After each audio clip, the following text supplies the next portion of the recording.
চট্টগ্রাম দক্ষিণ জেলা বিএনপির আংশিক কমিটি ঘোষণা দিয়ানে বোয়ালখালীর আনন্দ মিছিল করা হয়।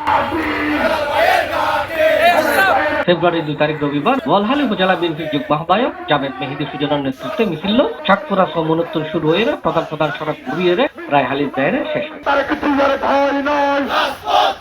পরে সংক্ষিপ্ত সমাবেশ অনুষ্ঠিত হয়। এটাই বক্তব্য রেখে এস.এম. কুতুবুদ্দিন চৌধুরী, হারুন সুজন, এস.এম. ইকবাল, গোলাম হোসেন নান্নু, মতিউর রহমান রাসেল, শহীদুল আলম লিটন, আকরাম হোসেন দোলাল, সরওয়ার আলম, মনিরুল ইসলাম তালিম, মোহাম্মদ আদিল, এনামুল হক সজীব, জুবাইর রায়হান, রুকনুদ্দিন, তৌহিদুল ইসলাম আবিদ, রবিউল হোসেন শিহাব সহ অন্যান্য নেতৃত্ব। এই আন্দোলনের যে ফসলের যে আজকে কমিটি, এই কমিটির মাধ্যমে আমাদের দক্ষিণ জেলা বিএনপি শক্তিশালী হবে, বেগবান হবে এই আশা ব্যক্ত করে আমাদের এক যুদ্ধ শেষ হয়েছে স্বৈরাচারের বিরুদ্ধে, এখন নতুন যুদ্ধ হবে একটি গণতান্ত্রিক সরকার প্রতিষ্ঠার জন্য একটি সুষ্ঠু এবং নিরপেক্ষ নির্বাচনের আন্দোলনের মাধ্যমে। এই আন্দোলনে আমরা যতক্ষণ পর্যন্ত মানুষের হারানো ভোটাধিকার ফেরত দিতে না পারি ততক্ষণ পর্যন্ত আমাদেরকে এই আন্দোলন চালিয়ে যেতে হবে।